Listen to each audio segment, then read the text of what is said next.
Welcome to Christian Warrior Training. My name is Keith. On this channel, we give church security tips and tricks. We debrief incidents like this, and we always talk about what could be done better, what went right, and basically make you a better tactician in protecting your church. Now, if you love protecting your church and you love Jesus, you're in the right place. Hit subscribe, leave a comment. The algorithm loves it. There are about 75% of you have come to this channel, watch videos repeatedly, but never hit the like button.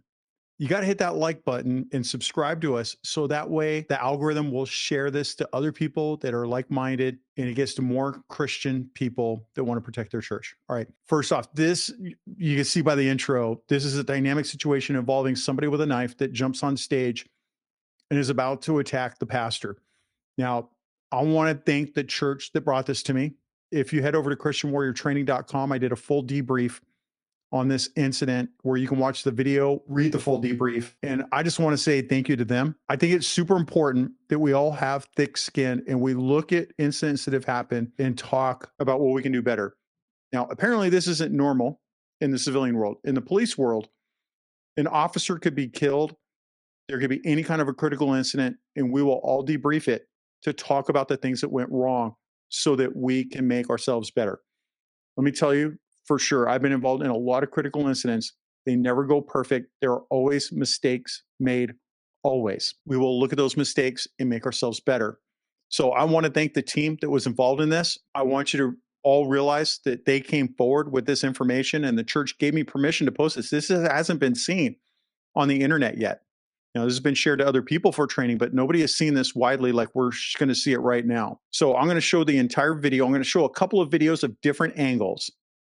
And then I'm going to go back and then we're going to talk about some things that could be refined, some things that went really well, some things that went bad. And we're going to talk about what to do in case this happens to you. Because look, as you guys know, every Saturday I put out a crime bulletin.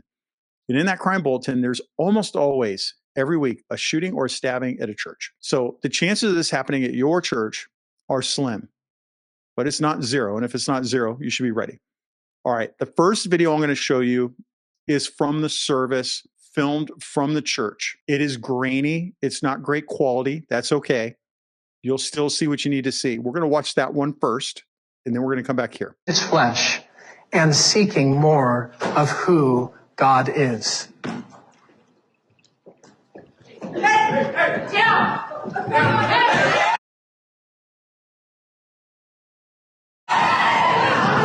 Justice. Justice. Justice. Justice. Justice. That's okay. Hey, it's all right. No, justice. No. Hey, justice. Justice. I'm willing for this death. Justice. I'm willing to die. Justice. Justice. Justice. Justice. Mom. Justice. Justice. Justice. Talk to me. Justice. Talk to me. Talk to me. Talk to me. Justice. Justice.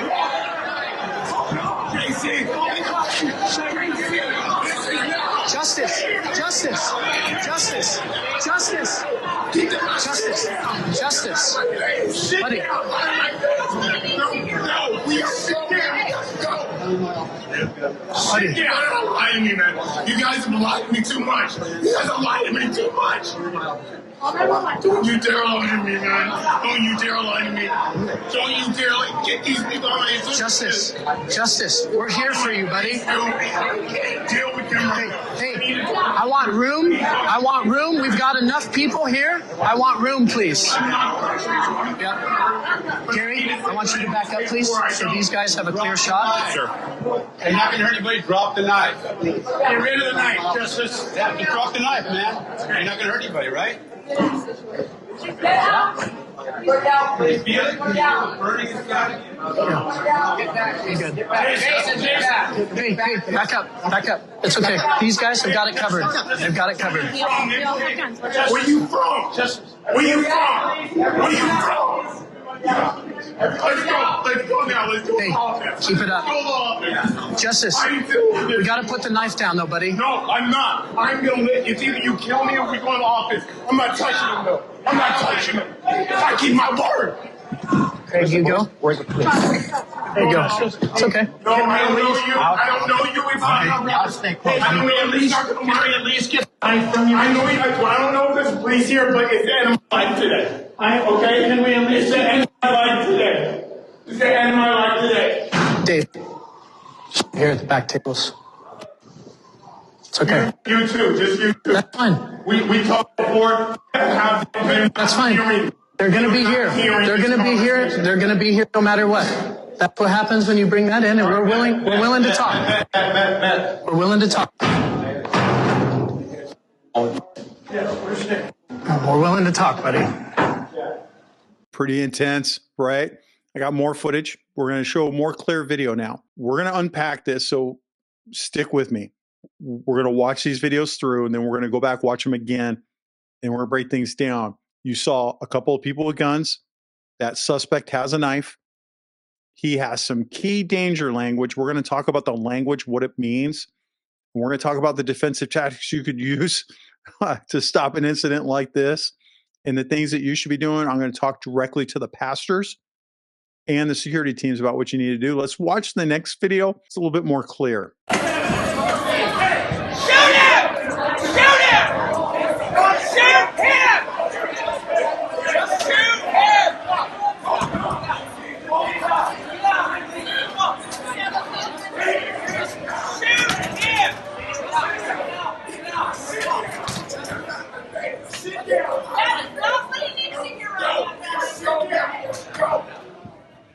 Sit down. You guys like me too much. You guys are like me too much.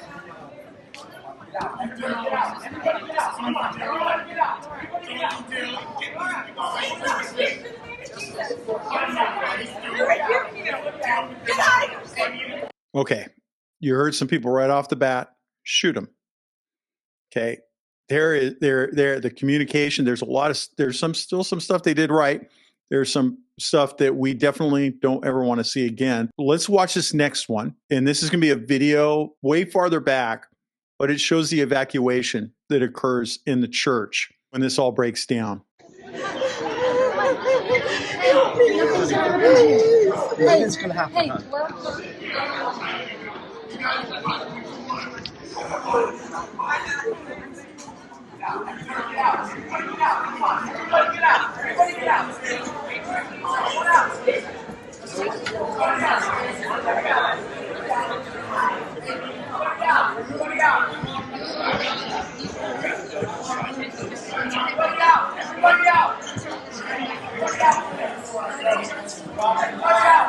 There's going to be an alarm right there. That's okay.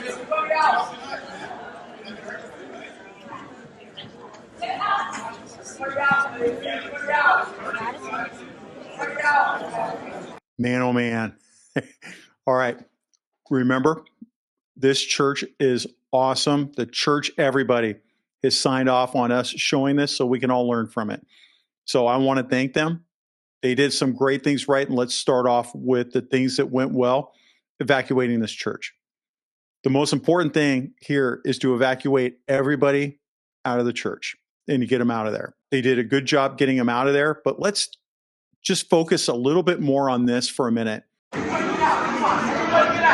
closely when it looks like a closer angle. This man has a knife. He jumps on stage, has a knife, and is threatening this pastor. We're going to go over a lot of things, but I just want to start with this really quick. If a man jumps on stage with a knife, you jump off and you get away. Obviously, this congregation has done something I've never seen before. Normally, I've looked at tons of active shooter events and violent crimes at churches, and most people just stay where they're at or they leave. But nobody just rushes the stage like this congregation did. It's odd that was the instinct for everybody, especially a man with a knife. When somebody has a knife, your distance should be, we're talking like 40, 50 feet, a barrier in between you and them, something that you can keep them away from you. You should definitely not be at arm's distance. And we're going to talk more about that, but we're just going to address the elephant in the room. I know that's what you guys are noticing first. There are 2 armed people on stage. I think there might be 3.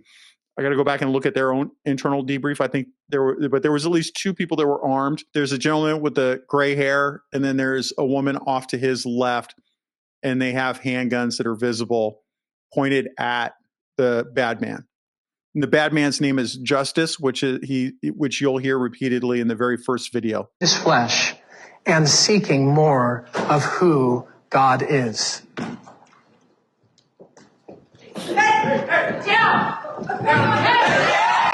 Okay, right there. Man bolts on stage. The pastor sees a knife. Everybody else sees a knife because they're yelling at him to stop. And he starts backing up. Pastors that are watching this, we tested our pastors the other day at our active shooter training. They did really good, but you can see that they were overwhelmed just in training because they never experienced that before. You got to mentally prepare, and you should do training with your safety team about what you're going to do when this happens. Now, you have a man that's armed that is taking over the stage. I know pastors aren't going to want to hear this, and my pastor is definitely not going to want to hear this, but he needs to hear it along with the rest of you guys. The safety team takes over at that point. It's safety. 2 people can't be in control.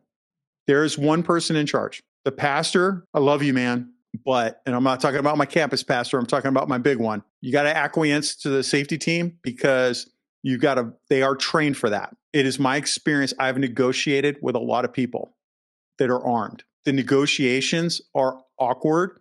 They don't like to listen, and they are on a path. And if you don't have specific training in dealing with armed people and de-escalating them and all that, it's going to be a tough time. God gave you that safety team for a reason. Now let's continue on. There's more stuff that happens after this. Justice. Okay, there's the first armed person on scene. She's very appropriately has her handgun out, pointed at the suspect.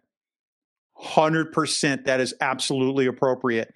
You have a man that's armed that you think is going to do harm. Pull your gun, point it at him, and make your decision.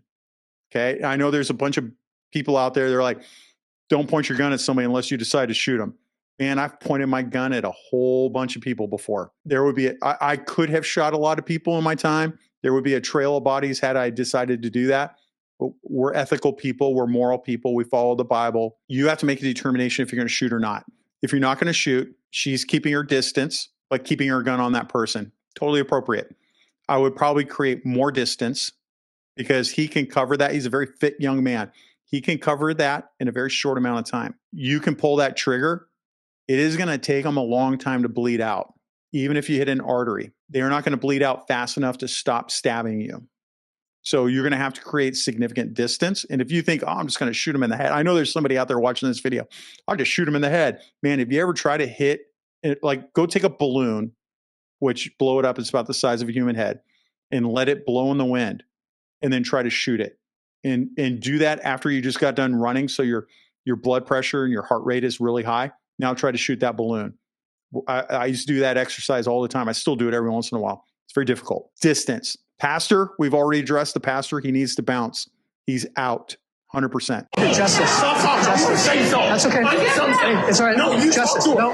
Hey, justice. Okay, next up, you got the man with the podium. That is actually a fairly decent tactic. That's something you see UK cops do where they're not armed but deal with people with knives. That actually works very well. It pushing them and keeping them back. I would not do that personally. I would rather just disengage. But I see what this man is doing where he wants to protect the pastor who has decided to stand next to a man with a knife and try to negotiate in some way with him. And I see what he's doing. He wants to keep that distance. It's okay. Not something I would do. He wants to protect his pastor. So I get that. Justice. I'm willing for this death. Justice. I'm willing to die. Justice. 2 things going on here. He just told you, I'm willing to die. That is a sure sign of somebody wanting to do what we call suicide by cop, where they are going to force the issue, have you kill them because they're too afraid to do it themselves. Unfortunately, sometimes that's the option you have to take because they have forced you in a position to defend other people.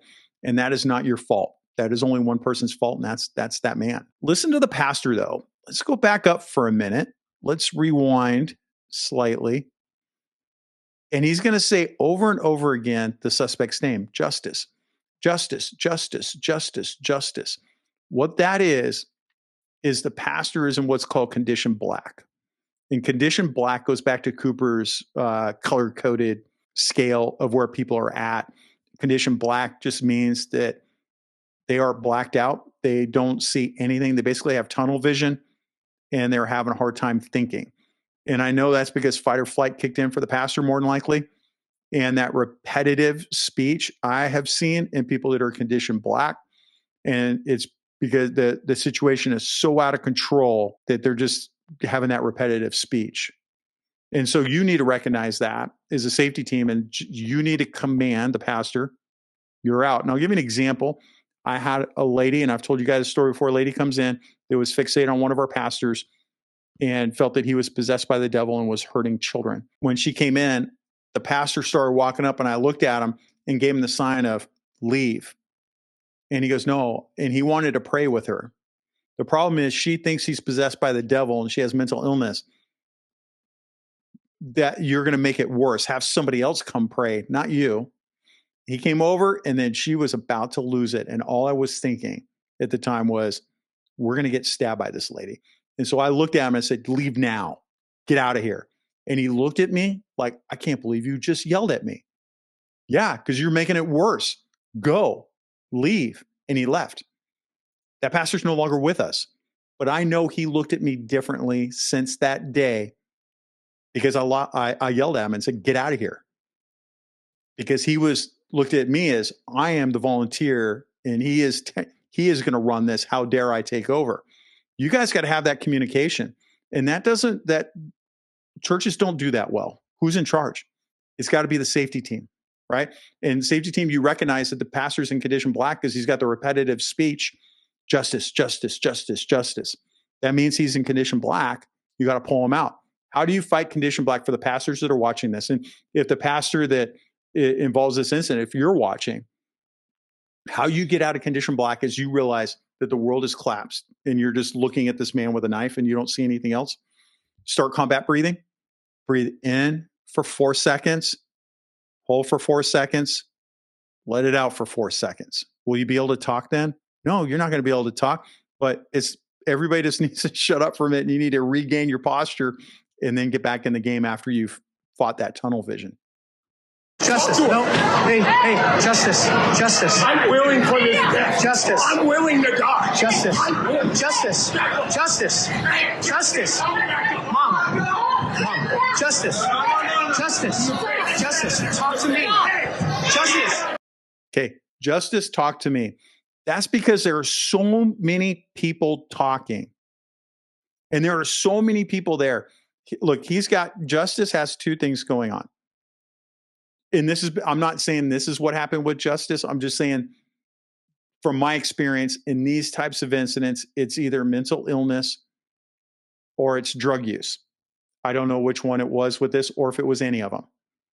But they are overwhelmed, and you're making it worse. By having all these people surround you and start screaming and yelling, it makes it worse.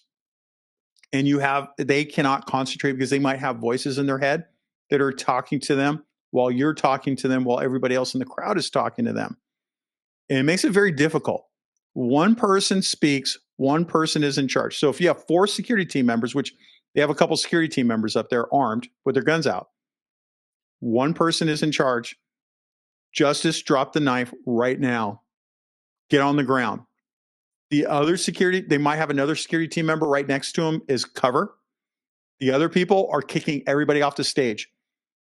And if you tell them and they don't move, you push them and you get them out of there. Ask, tell, make. ATM. Ask, tell, make. You ask them, get out of here. If they don't leave, they're going to get stabbed. If they don't leave and they keep talking to them, they're going to make it worse for everybody else. Pushing people out of the way is fine. I can tell you right now, as a cop, I would have a crowd like this at a fight, and I would tell them, get out of here now. And they wouldn't. I would pull out my baton, hold it straight across, and say, get out of here. And I would start using it to shove people. And they would look at me like, you can't touch me. You can't do this. Oh, I can, and I will.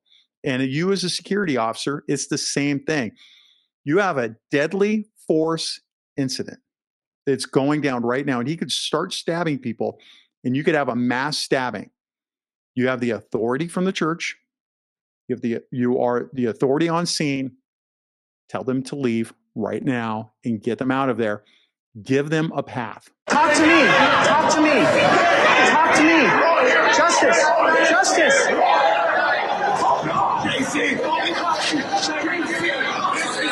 Justice.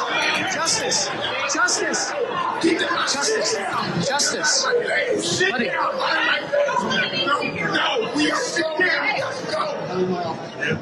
Okay. So you got the repetitive speech again, justice, justice. It keeps going. And the pastor, I get what he wants to do. And I know the pastor is going to watch this. Brother, I know what you want to do. And I get it. You and I live in two different worlds. I live in a world of everybody's going to die, and you live in the world where, everything's going to be just fine. And between the two of us is the truth. You've got to back off. And pastors, you need to do these drills. Have people bounce, like do a training scenario, do multiple training scenarios where people jump on the stage and they try to interrupt the church, and see how you react, and start thinking to yourself, how am I going to react? Right? Like, I think if he bolts on the stage and he's like, I want to talk, I think that's fine for the pastor to be like, yeah, let you and I talk about this. Right? I get that. That's fine. But when it becomes a deadly force situation, it's got to go over to the safety team. Okay, we're going to switch video rules. There were some key things the suspect says here that I want you to hear in some of his positioning. So I want to see a clear video of it. Shoot him! Shoot him! I don't know who's yelling, shoot him, but they have got to shut up. Is it a deadly force situation? Yes, it is. And I know half of you are asking the question, would you shoot him? And I know some of you are asking the question, would I shoot him? Right? So let's start with the first one. Would I shoot him? I can't tell you. I wasn't there. I can tell you, looking at this video, I always watch videos like this and I put my finger up. And it basically, like, I'm indexing on a gun. So I kind of keep my finger out like that, like I'm indexing a gun. And then when I think I need to shoot, I go like that. I can tell you, the minute he bounced on that stage and had a knife, I pulled the trigger for myself. But I have the luxury of Monday morning quarterbacking. I have the luxury of sitting here in my chair in my office and having years of experience, decades of experience, and training cops in this exact stuff, and then critiquing. It is a lot different when you're there. And I can tell you firsthand, because I've been in situations close to this where people have knives and I'm in a position to shoot them, and I did not. Why did I not? I don't know. Maybe God was telling me not to, and God needed to save that person that day. I don't know. There were people early in my career that I should have shot and didn't. And if it had happened later in my career, they probably would have got shot. I never tell people they are right or wrong for shooting or not shooting somebody. That is a personal decision that you're going to have to make, that you got to think about. There's a lot at play here. You're at church. You were just praying a minute ago, and then now you're deciding if you're going to drop the hammer on somebody. That's pretty rough, man. I don't think people realize how rough that is. You got the pastor in the way. There's no, the pastor is keeping them from doing their job, whether he realizes it or not. And that's because they didn't communicate. I'm just assuming they didn't communicate beforehand about who takes what. And so there's a lot in play to keep that from happening. But I'm going to tell you right now, if you decided to shoot, I am a use of force expert. I do get called into court occasionally to testify in use of force incidents like this. I would clearly give my opinion that that was a deadly force situation and that you were fine. I just want to point that out really quick. Let's keep looking. There's some danger language and stuff that comes up here.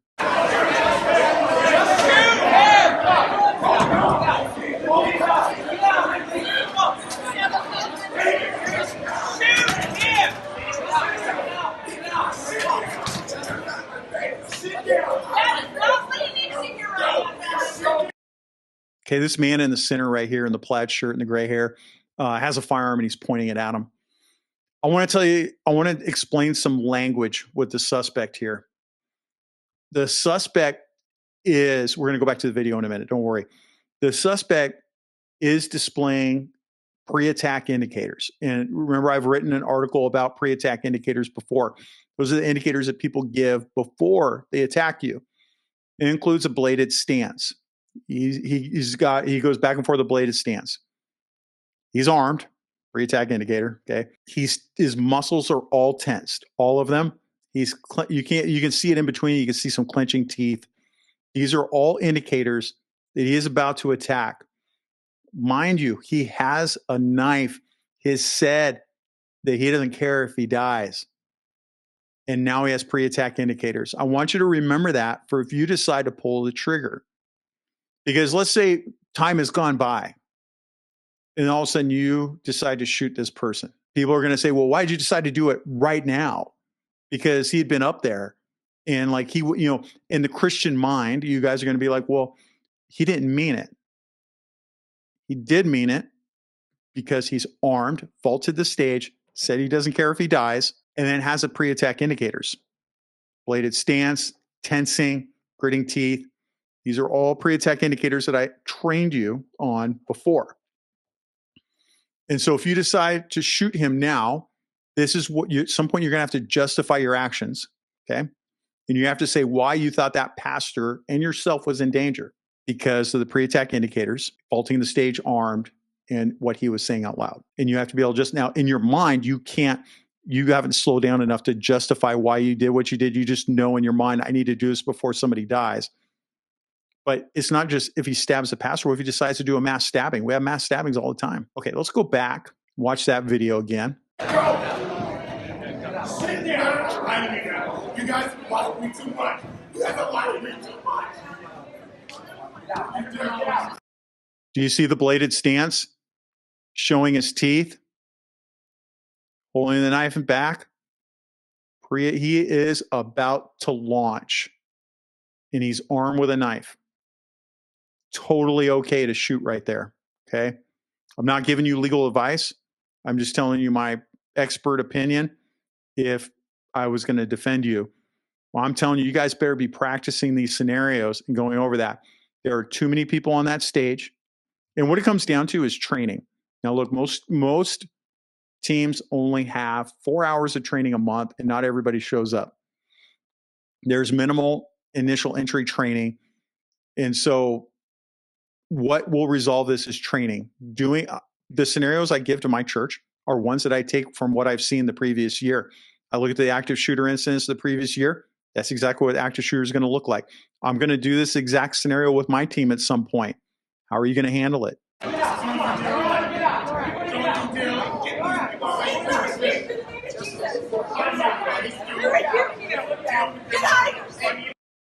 All right.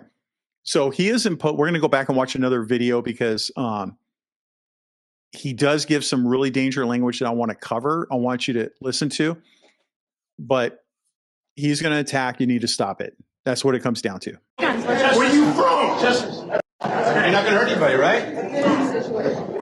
Okay. You listen to that. Not going to hurt anybody, right? That's you reassuring yourself. He's imposing his will upon you. This needs to turn around. You impose your will upon him. Everybody here is reacting to what he's doing. At what point is anybody going to take control of this situation? How do you take control of that situation? I'm going to tell you right now, either shoot him or don't. What comes next is going to happen whether you shoot him or don't. So make your decision to shoot him or not. Evacuate everybody as quickly as possible. We're talking fast. Everybody runs. Whether you're crippled, you're old, it doesn't matter. Everybody goes as fast as they can out the door so he's by himself. If he follows you, you're going to need to shoot him. Okay? He's got a knife. You're not really going to be able to control him. Now look, you make the decision not to shoot him. You better figure out what you're going to do. But get some barriers between you and him. And that means, what's that barrier? I'm in another room. That barrier is probably, that's the best bet. Another room and lock the door and then keep going to successive rooms and get out of there. I wrote a great debrief on this that actually lists out hot, cold, and warm zones and where you would go. I think you should go there and read that debrief. I think it's wonderful, right? But go take a look at it, right? But you've got to react and then get everybody out of there. You negotiate with him from afar, okay? But listen to what he says. Where you from? Where you from? Do you hear that? Where are you from? Where are you from? He's from Southern California. And I can tell you, being a cop in California, when you hear the phrase, where are you from? It is not like, where are you from? I'm in Idaho. And somebody goes, where are you from? I tell them I'm from Southern Oregon, which is actually, I'm from California, but you don't want to say you're from California when you're in Idaho. All right. But like, where are you from? Where I'm here now is like, they're genuinely interested. Where are you from? Right. When you're in California and you have a bad man ask you, where are you from? That's a prelude to an attack. Okay. It is normally a gang thing. Okay. Or it's, where are you from? What set are you with? What gang set are you with? What side of town are you from? It's danger language. Okay. To be clear, I've got two friends that their attack was initiated where they were in plain clothes, off duty, in both separate incidents. Somebody came up and said, where are you from? They immediately started pulling their handgun. And as their handgun was coming out, the suspect's gun, one was a gun, one was a knife, was coming out. But they were already on it because they heard the danger language. So they were able to shoot before they were attacked. Now, I'm not saying because you hear somebody say, where are you from, that you shoot them. I'm not saying that. But I'm laying everything out for you. Okay. And I'm glad justice is alive. Okay. But I'm laying it out for you that if you decide to pull the trigger, these are the things that you're going to need to show on why you use deadly force.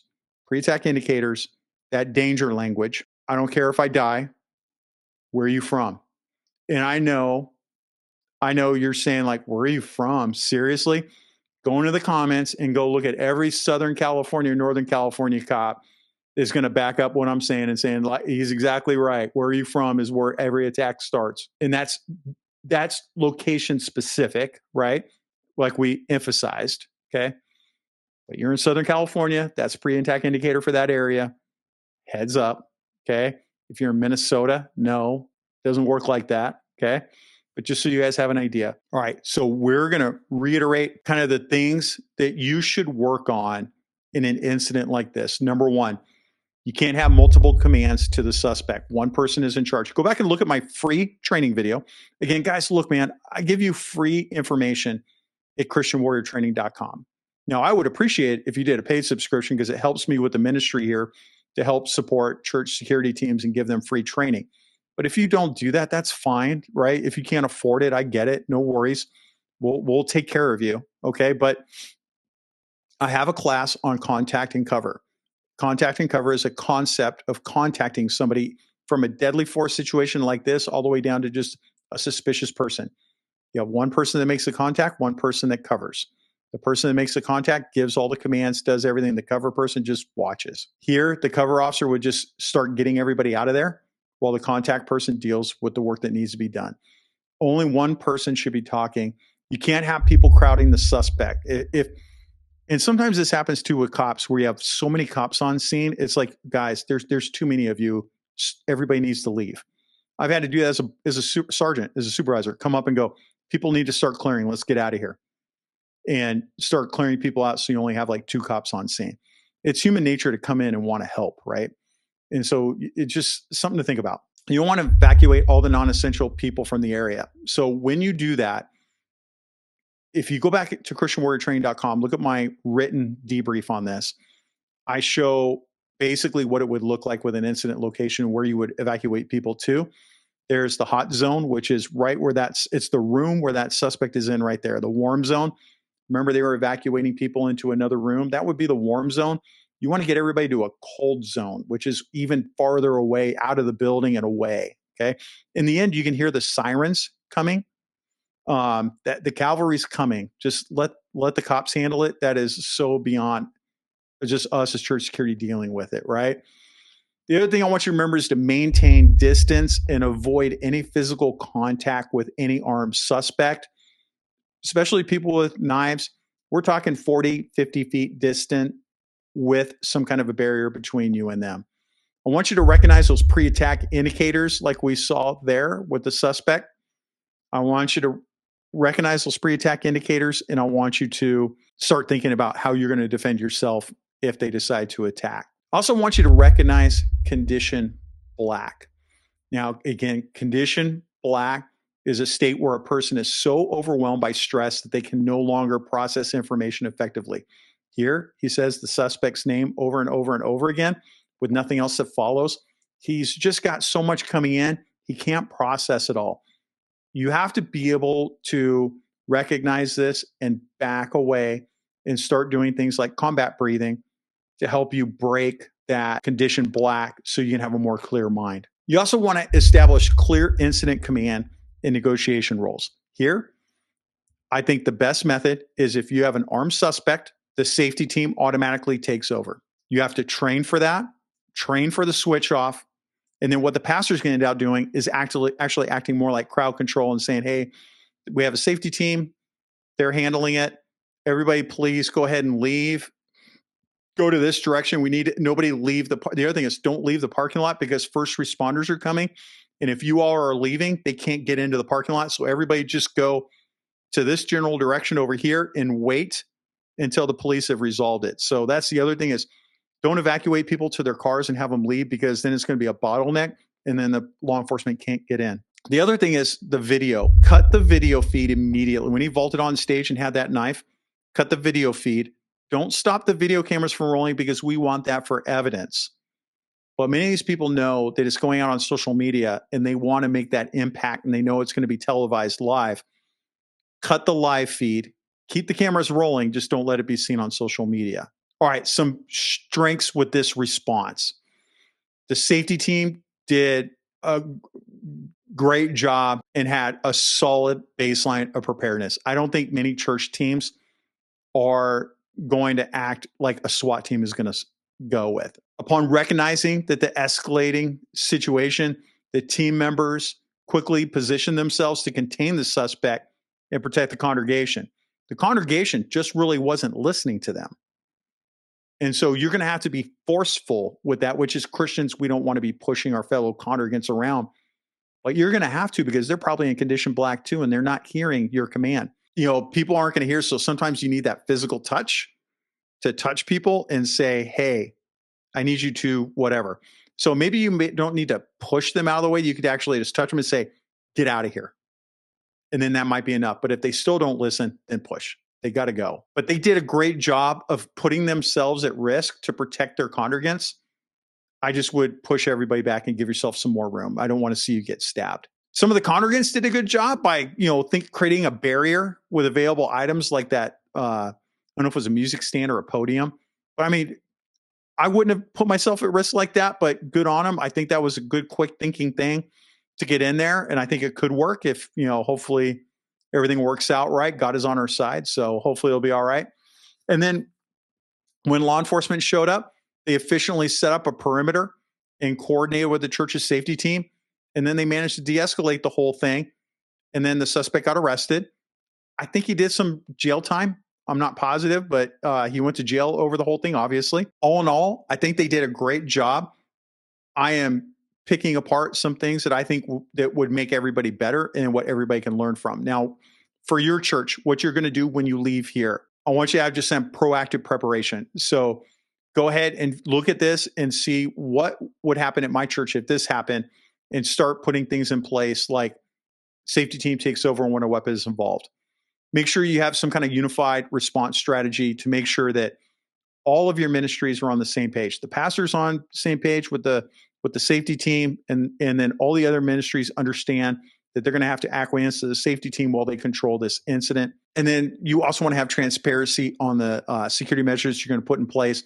Just let everybody know what you're doing and why you're doing it so everybody understands, what it is that you're doing. I really want to thank the church that gave this. It's very brave to have an incident like this and say, yeah, put it on YouTube and in your newsletter where it's going to be seen by 100,000 people. So do me a favor, put a word of encouragement in the comments below for the team members of that church. and let them know that they're loved and that you appreciate them releasing the video and being brave enough to show that they've done that. Now, look, I encourage all of you, as you watch this channel, you're going to see me debrief a lot of incidents. I'm going to debrief some incidents you have already seen. I know some people are going to get hurt by me putting this out saying, hey, this is what you can do better. It's not meant as a personal attack. If you go back and look at my body camera from my time as a cop, you're going to see I made all sorts of mistakes. And I have offered my video. In my classes, I show my body camera and say, look where I went wrong. Don't make this mistake. That's why we do these reviews. And I just want you to do the same thing. When you have an incident at your church, I want you to be forthcoming, show it, and talk about what you did right and what you did wrong so that we can fix those things later. That's what's got to happen. Tell me what you think. Go down in the comments. Let me know, do you appreciate these debriefs? Do they help you? Before you head over to ChristianWarriorTraining.com, sign up for our newsletter and get tons of information like this. And remember 2 things when you leave here. Number 1, pray unceasingly for the safety of yourself, your church, your family. Pray for this team. Pray for Justice. Justice, the person here. Pray for him. He needs our prayers, and we know he's struggling. So pray that he finds the help that he needs and that his life is going okay now, and that, we pray for him. The other thing that I want you to do is to remember your ABCs. Always be caring.